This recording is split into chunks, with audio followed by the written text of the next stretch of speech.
question is from Anand Jha. He was previously with Walmart and now he's with United Breweries. He's asking that are we as PA practitioners in India shy of asking for a lobby act on the lines of the USA Lobbying Disclosure Act? Okay. I wouldn't expect an easy one from Anand for sure. No, it's a good conversation to have. To me, Anand, honestly, we are reflection of the maturity of our society.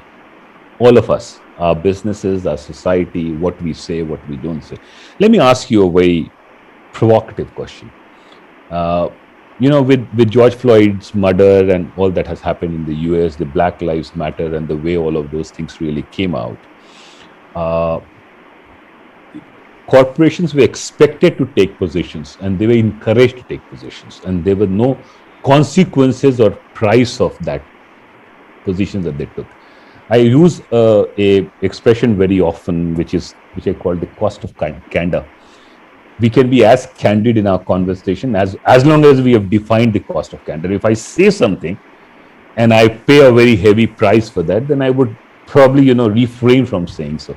To my mind, I think Indian society per se, and I'm not blaming one section of the society. It's not the government, it's not activists, it's not businesses, it's not. I think as a society we need to mature a little more before we really go and ask for these kind of recognition. I think we are on that journey right now. Probably reach there. I don't know when, but that's the direction to move in. Thanks. Thanks for that, Ishtiaq. Anand, I'm sure we can keep the discussion offline, only because I have lots of questions to cover. So please forgive me for moving on quickly. So the next question is an anonymous question, Ishtiaq. It asks that how do you navigate between priorities of state and central policies, especially when there is a disconnect between the two? I mean, don't we deal with disconnects at our family, in our workplaces, and whatnot? There are, you sit in a good boardroom discussion, and you will have a new marketing campaign being presented, and the sales operation team saying, "No, this is not going to work because it doesn't work that way," right? And then you have those conversations, and you bring everything together, and then you come to a solution. I think it's very similar in a federal structure. There, let's understand something. There are things which are universal. Eradicating poverty is a universal goal. You go to any state, any center, any society, everybody would love to do that. Safeguarding the interest of climate and other things. These are so. I think what is the way we really look at it, especially in Godrej Group, is we find that what are those common grounds to begin with, right? Sometimes competition between states is a healthy sign. Sometimes it is not. For example, in yesterday, I think the Odisha Chief Minister said that we shouldn't be competing for procuring vaccines as a states. At the end of the day, if one state has vaccinated everybody and another state has not vaccinated anybody, we are not safe because we live in a porous world. So I think that's a good example of where we need to collaborate versus where we need to compete. Both competition and collaboration are important, integral part of our lives, and we'll have to find that balance somewhere. We play up on the competition side sometimes as an organization to the state because you want the best out of the state, and there sometimes you really look at those collaborations. So, like you said, there's no sovereignty of client. There's obviously climate. There's obviously no sovereignty of vaccines as well. It affects us all. So I'm going to bunch up the next two questions, and then we'll do a short poll and come back to. We'll take one or two questions more. So Rohan Mishra has this question that nationalism seems like the new normal. How should companies embrace the pressures that come with it? This is a bit similar, I think, to the earlier question on the dissonance between center and state.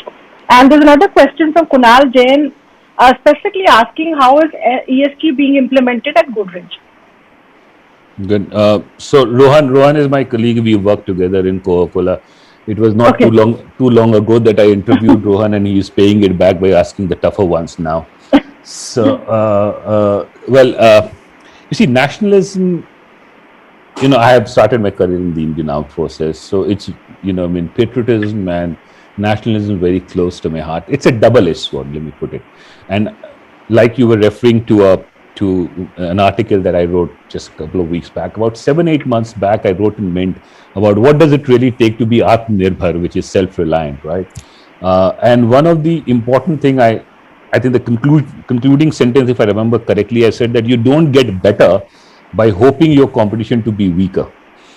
You get better when you get better than your competition, right? So it is the way you really play it out. Sometimes what happens that one clarion call by, say, someone like the Prime Minister Modi or somebody is taken by different stakeholders and different people in a different manner. But I think the real genesis of this is that how do we really become better as a nation? Like I talked about the collaboration and competition, we should be competing for excellence. We should be competing to make it probably the most preferred destination, India being the most preferred destination for manufacturing. We should provide the best services. We should have the best agriculture produced. We should have all the efficiency that needed to be, to get there. That's the competitive aspect of it. The collaborative aspect of it is that more and more as we are facing the challenges of COVID, we realize the importance of collaboration between states and centers, within districts, at state level, and between the leagues of nations, because it really, really see the way it has all gone. It started at one corner of the world, went to the European this thing, and Italy and all those countries really faced this problem. Then it became a pandemic. Then it's been going constantly up and down.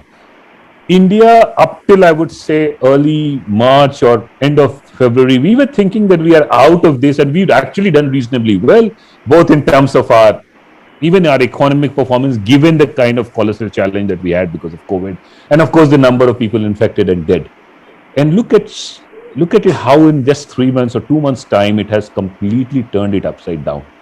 And then there's a new sort of new wave, new strains, new things which is really grappling this world. So much that the nationalism continues to remain at the center of many such conversations, I think there's also a recognition that there is a need for collaboration. Quickly coming to ESG for us at Godrej, it's a very interesting thing. Whenever I sort of look at an organization, I look at what is the purpose of an organization before I really take a plunge and say I'm going to work there. And the purpose of Godrej is to be a good company. So simple. And it is displayed practically in every day's behavior. 23% of our promoters' wealth is put in a trust. With the job of that trust is only to look after the social issues, environmental issues, and larger good. It has got nothing to do with the business. Now, if you really have that kind of a mindset, which is displayed practically every day in your business, in the way you work, in the way you treat your colleagues, in the way you treat people who are associated with you or your customer, that I think itself is a big one.